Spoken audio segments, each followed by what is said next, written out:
राधे राधे। स्वागत है आप सबका गरिमा से इंस्पायर जर्नी में। तो आज मैं लेकर आई हूँ आपके लिए हास्य कवि सम्मेलन, जिसमें चिड़िया रानी ने मचाया था खूब धमाल। तो देखिए कैसे चिड़िया रानी ने सबका सभी श्रीमान, रोना धोना पाप है, हास्य पुण्य का काम, हास्य पुण्य का काम, उदासी दूर भगाओ, रोग शोक हो दूर, हास रस पियो पिलाओ। छंदोंगा मानव जीवन मस्ती से काटो, मन गुस्सों को छोड़ो, हास का हलवा चाटो। आमंत्रित है सब बूढ़े बच्चे नर नारी, आमंत्रित है सब बूढ़े बच्चे नर नारी, कवियों की चौपाल परीक्षा करे तुम्हारी। मैं बहन अकेली स्वागत करती हूँ आप सभी का इस हास्य कवि सम्मेलन में। मैं आरंभ करती हूँ सम्मेलन की प्रसिद्ध कवियत्री चिड़िया जी की कविता से। धन्यवाद संचालिका महोदय। सभागार में उपस्थित सभी सज्जनों को मेरा सादर नमस्कार। मैं चिड़िया जी आज आपके सामने कविता प्रस्तुत करने जा रही हूँ। इतिहास परीक्षा की उस दिन चिंता से हृदय धड़कता था, हे बुरे शकुन घर से निकलते ही दाहिना हाथ फड़कता था।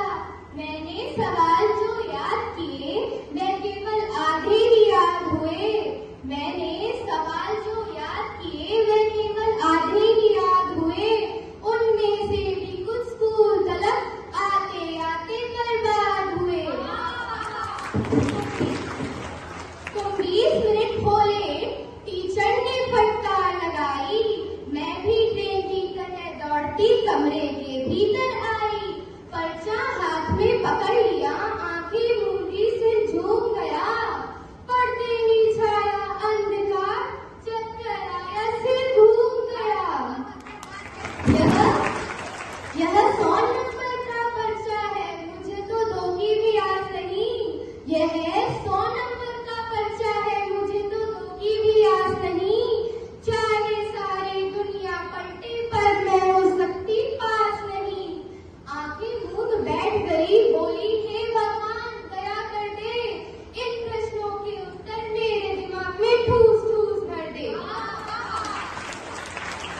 लिख दिया, महात्मा बुद्ध गांधी जी के चेले थे, गांधी जी के संग बचपन में आंख चोली खेले थे। चकरा गए परीक्षक महादेवी मेरी कॉपी देख, चकरा गए परीक्षक महादेवी मेरी कॉपी देख। बोले इन सब छात्रों में से होना है बस यही, सबके पर्चे फेंक दिए और मेरे उत्तर छांट लिए, सबके पर्चे फेंक दिए और मेरे उत्तर छांट लिए। 0 नंबर देकर बाकी सारे काट लिए, 0 नंबर देकर बाकी सारे काट लिए। धन्यवाद। संचालिका महोदय, आइए मैं आप लोगों को लेके चलती हूँ 21वीं सदी में अपनी कविता के माध्यम से। हमारी गली के पप्पू लड़कियों जैसी चोटी रखा रहे और उनके मम्मी पापा कह रहे कि ये 21वीं सदी में जा रहे हैं। रात भर फेसबुक व्हाट्सएप चला रहे, चीटिंग करके परीक्षा फल पा रहे और इनके मम्मी पापा कह रहे कि ये 21वीं सदी में जा रहे हैं। गोरों जैसे बाल लगा रहे, स्कूल के बहाने पिकनिक मना रहे और इनके मम्मी पापा कह रहे कि ये 21वीं सदी में जा रहे हैं। अब जरा गौर फरमाइए ना संचालिका महोदय, अब कुछ पंक्तियां आजकल की मम्मियों के ऊपर। आजकल की मम्मियां भी गजब बढ़ा रहे, उम्र हो गई 47 पर 27 बता रहे, बाल सफेद हो गए तो मेहंदी लगा रहे, रोज रोज ब्यूटी पार्लर जा रहे। आजकल की मम्मियां भी गजब बढ़ा रहे। कहने को है पापा मुखिया, कहने को है पापा मुखिया, सो पूरा घर तो मम्मी चला रहे। आजकल की मम्मियां भी गजब बढ़ा रहे। अब कुछ पंक्तियां आजकल की लड़कियों के ऊपर, जी हाँ आप जैसी लड़कियों के ऊपर। आजकल की लड़कियां भी गजब बढ़ा रहे, कोचिंग के बहाने एक्टिवा चला रहे, मम्मी के हाथ से बने पकवान तक ना खा रहे, मम्मी के हाथ के बने पकवान तक ना खा